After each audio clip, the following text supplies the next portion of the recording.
Up to this point, we've talked about sketching all in 2D, but SolidWorks has another option that allows us to sketch in 3D. So let's go ahead and start a new part using our part millimeter template. And inside here, to start a 2D sketch, we typically select a plane, and then we would start our new sketch. But our sketch dropdown has a 3D sketch option. Now let's go ahead and let's take a look at sketching in 3D. So we'll select 3D sketch, and as it starts, you'll notice all we see is the origin. We don't see a plane. Let's start the line tool because this will be the easiest to understand. Once we start the line tool, let's start at the origin. Now as we drag it out, you'll notice that there's a yellow dashed box that comes around it, and you'll also notice that next to the cursor it says XY. This means that we're sketching in the XY direction. Now as you get close to any of the vertical or horizontal snaps, you'll notice another icon pops up. In this case, a yellow relation that says X next to it. This is essentially telling us it's along X. In a 2D sketch, this would be the horizontal relation. As we go down, it says along Y.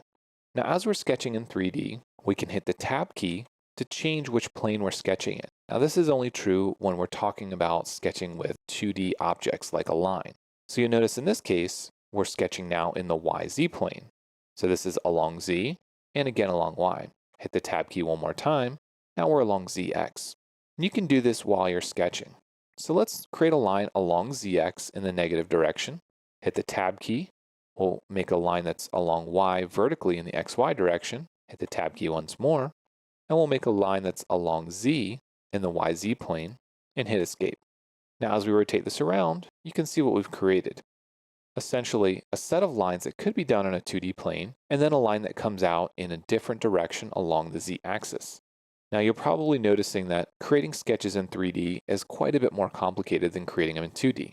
And for a beginner, I highly recommend that you stick to 2D until you're very familiar with it. But there are other options. Now, when we look at the dropdown, we only see 3D sketch here. But if we select a plane first and look at the dropdown, we now have a 3D sketch on plane. We also have an option here that says insert a plane into the 3D sketch. Let's select that. Now to insert a plane, we need references. If we expand our tree, we can select the front plane, and we can determine if we want to select this out 25 millimeters, or we could make more selections and actually create a plane that's off angle or using some other references. For instance, selecting the front plane and selecting this line allows us to make a plane that is rotated 45 degrees. So obviously the standard X, Y, and Z coordinate system wouldn't work to allow us to sketch on this 45-degree plane. But now we've created a plane that's front plane and it's at 45 degrees about this line. Let's say OK. So now we still have our original 3D sketch. Let's create another line. In this case, we'll start back at the origin. We'll go up in this direction and we'll go off to the left. Now you'll notice as you're sketching, the plane automatically resizes to capture all of your entities. So at this point, you might be wondering, well, how do I get out of sketching on this 45-degree plane? As we rotate it around, the original 3D sketch entities are sort of transparent. Well, if you simply double left-click on the plane, you go back to your normal 3D sketching. If you double-click on the corner of it, you reactivate that plane and you can continue sketching on it. Now, you can also do things like double-click on the plane to deactivate it, insert a new plane. In this case, for our first reference, let's select our right plane. And then let's select the endpoint of this line.